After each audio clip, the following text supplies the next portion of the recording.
नमस्ते दोस्तों, मैं हूं प्रदीप कुमार। आप देख रहे हैं डिजिटल मार्केट। वीडियो शुरू करने से पहले बता दूं, ये वीडियो एक एजुकेशनल पर्पज के लिए। अगर आप स्टॉक मार्केट में कोई भी फाइनेंशियल इन्वेस्टमेंट करते हो तो अपने फाइनेंशियल एडवाइजर से सलाह जरूर लें या फिर अपनी सोच समझ के साथ ही इन्वेस्टमेंट करें। अगर आपको स्टॉक मार्केट में कोई भी फाइनेंशियल लॉस होता है तो उसके लिए ये वीडियो रिस्पॉन्सिबल नहीं रहेगी। तो चलो दोस्तों, वीडियो शुरू करते हैं। देखो, आज हम बात करने वाले ITD सीमेंटेशंस इंडिया लिमिटेड स्टॉक के बारे में। देखो, स्टॉक का जो करंट शेयर प्राइस है वो 565 रुपए 85 पैसे के आसपास चल रहा है। लेकिन मेरे पास इस टाइम की दो सबसे बड़ी अपडेट्स है, तो क्यों ना वीडियो को बड़ी अपडेट के साथ ही शुरू करें। ठीक है, बाद में हम ITD सीमेंटेशन स्टॉक के बारे में बात करेंगे, इसके फंडामेंटल और इसकी परफॉर्मेंस के बारे में बात करेंगे। तो जो सबसे पहली अपडेट है वो ये है कि ITD सीमेंटेशन स्टॉक्स में आपको अगले हफ्ते जबरदस्त पॉजिटिव मोमेंटम देखने को मिलेगा और कंटिन्यू यहाँ पे एक जबरदस्त लेवल का अपर सर्किट भी आपको देखने को मिलेगा। इस साथ में 10 अक्टूबर से पहले पहले ये स्टॉक अपने अपर सर्किट की जो सबसे हाईयर वैल्यू है उसको अचीव करने वाला है और जो यहाँ पे टारगेट बनने वाला है वो 830 रुपए के आसपास देखने को मिलेगा। ठीक है, यहाँ पे आप स्टॉप लॉस लेके अगर चलना चाहते हो तो 770 रुपए पे एक अच्छा खासा स्टॉप लॉस लगा सकते हो। हालांकि अगर आप स्टॉप लॉस नहीं लगा सकते तो यहाँ पे एक पॉजिटिव मोमेंटम तो है ही। ठीक है, आप रिस्क ले सकते हो 840 के आसपास तक का। ठीक है, हालांकि अगले हफ्ते इस स्टॉक में आपको जबरदस्त अपर सर्किट और पॉजिटिव मोमेंटम यहाँ पे कंटिन्यू रहने वाला है और जबरदस्त यहाँ पे ग्रोथ आपको देखने को मिलने वाली है। दूसरी जो सबसे बड़ी अपडेट है वो है इंडियन स्टॉक मार्केट में अगर सेंसेक्स को लेके। ठीक है, इंडियन स्टॉक मार्केट में फ्राइडे को एक जबरदस्त उछाल देखने को मिला। साथ में सेंसेक्स ने यहाँ पे एक नया रिकॉर्ड बना दिया। अपनी लाइफ टाइम हिस्ट्री के अंदर सेंसेक्स ने अपने सारे रिकॉर्ड तोड़ के फ्राइडे को एक नया रिकॉर्ड कायम कर दिया। आप आज कोई भी न्यूज़पेपर उठा के देख लेना, आपको सिर्फ एक ही हेडलाइन न्यूज़पेपर्स में दिखाई देगी, खासतौर पे बिजनेस न्यूज़पेपर्स के अंदर, कि भाई सेंसेक्स ने अपनी लाइफ के सारे रिकॉर्ड तोड़ के एक नया कीर्तिमान रिकॉर्ड बना दिया इंडियन स्टॉक मार्केट के अंदर। ठीक है, 1350 पॉइंट के जबरदस्त उछाल के साथ सेंसेक्स ने क्लोजिंग दी मार्केट में। हालांकि पूरे दिन में सेंसेक्स ने कम से कम 1500 पॉइंट का जबरदस्त ताबड़तोड़ यहाँ पे उछाल दिया। साथ में 84,696 पॉइंट समथिंग करके उसने एक हायर वैल्यू को टच किया जो उसकी लाइफ टाइम की सबसे हायर वैल्यू है।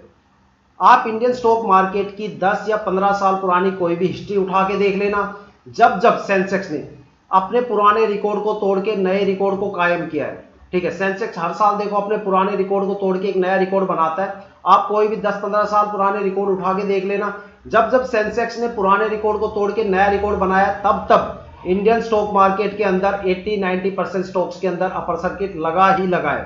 ठीक है, और उस अपर सर्किट को कोई रोक नहीं सकता। ठीक है, अगर फ्राइडे की बात करें तो फ्राइडे को कम से कम 25% स्टॉक्स के अंदर अपर सर्किट देखने को मिला, जिसमें से ITD सीमेंटेशन स्टॉक्स भी शामिल है।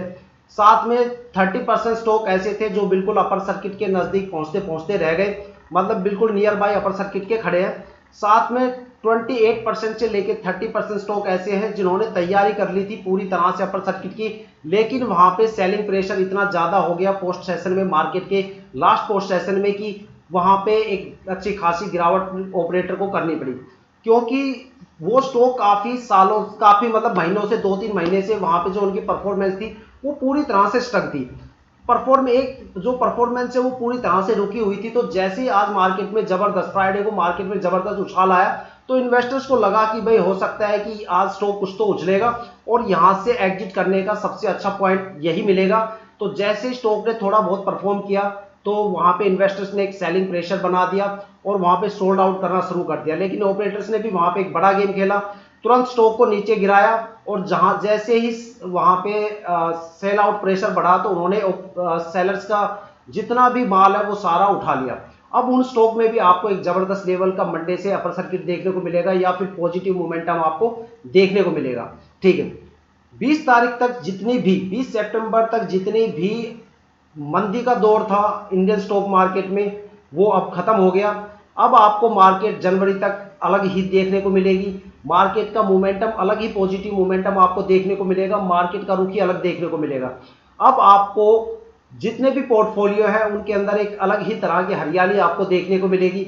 अब मार्केट रुकने वाला नहीं है, ताबड़तोड़ भागने वाला है। और मैं आपको बता दूं कि इंडियन स्टॉक मार्केट में ये उछाल नहीं है, एशियन स्टॉक मार्केट के जो दिग्गज स्टॉक्स हैं जैसे कि संघाई स्टॉक एक्सचेंज चाइना का, और अगर बात करें जापान के निक्की स्टॉक एक्सचेंज की तो उसमें भी एक ताबड़तोड़ यहाँ पे जबरदस्त उछाल देखने को मिला है। और यूरोप के मार्केट भी काफी जबरदस्त स्पीड से भागे हैं। ठीक है, तो मार्केट का रुख पूरी तरह से बदल गया।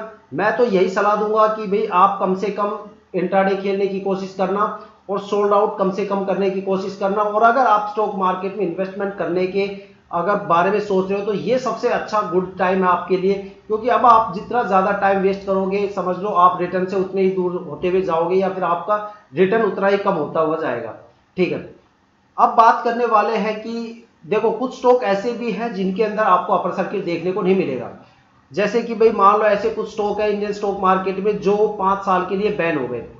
ठीक है, जैसे अनिल अंबानी है वो 5 साल के लिए बैन हो गया और उसकी जितनी भी कंपनी है उनकी परफॉर्मेंस काफी ज्यादा वीक हो गई। जैसे होम फाइनेंस हो गया, बिग बास्केट हो गया, रिलायंस पावर हो गया।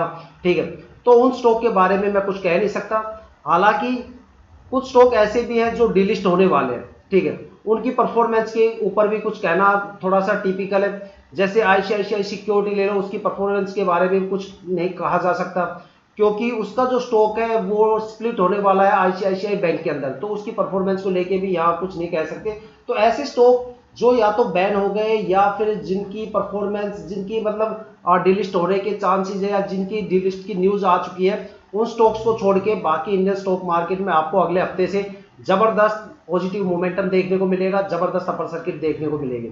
अब बात करते हैं आईटीडी सीमेंटेशंस इंडिया लिमिटेड स्टॉक के फंडामेंटल और परफॉर्मेंस के बारे में। अगर इसके फंडामेंटल की बात करें तो फंडामेंटल काफी जबरदस्त है। मार्केट कैपिटल की बात करें तो 9.63 करोड़ हजार मतलब 9,000 करोड़ के आसपास इसकी मार्केट कैपिटल है। और अगर इसकी पी रेशियो की बात करें तो 30.22 के आसपास पी रेशियो है, मतलब यहाँ पे जो प्राइस वैल्यूएशन है वो थोड़ा सा एवरेज है। और अगर इसके लास्ट ईयर की परफॉर्मेंस की बात करें तो ये स्टॉक 188 रुपए से चल के 589 रुपए तक गया था, मतलब एक अच्छा खासा यहाँ पे इन्वेस्टर्स को डबल ट्रिपल रिटर्न देखने को मिला। ठीक है, काफी जबरदस्त परफॉर्मेंस रही थी लास्ट ईयर की, और इस बार भी आपको एक अच्छी खासी परफॉर्मेंस देखने को मिलेगी स्टॉक में।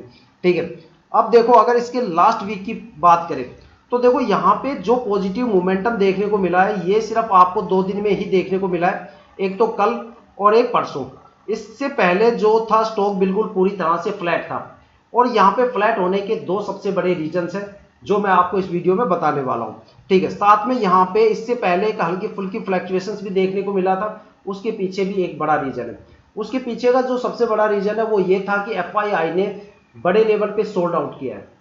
एक्चुअली एफआईआई ने सितंबर में 2 सबसे बड़े सोल्ड आउट किए, एक जो रिसेंटली सोल्ड आउट किया वो पिछले हफ्ते ही किया, और एक और पहले किया था 10 सितंबर के आसपास।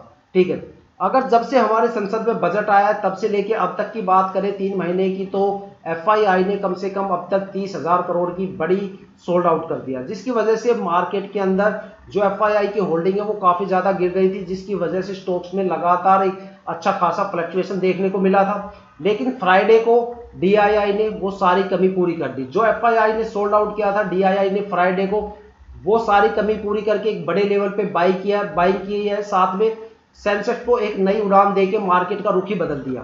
ठीक है, अब यहाँ पे 2 ऐसे फैक्टर्स भी हैं जो इंडियन स्टॉक मार्केट को लगातार 2 या 3 महीने से जबरदस्त फ्लक्चुएशन दे रहे हैं। अगर स्टॉक की अगर 1 मंथ की परफॉर्मेंस की बात करें तो यहाँ पे देखो 1 मंथ की परफॉर्मेंस में आपको क्या डेटा देखने को मिल रहा है। स्टॉक जो है वो अभी 2 दिन से ही अपर सर्किट की तरफ मूवमेंट में है। ठीक है, लेकिन इससे पहले स्टॉक के अंदर एक अच्छा खासा यहाँ पे आपको फ्लक्चुएशन देखने को मिल रहा है।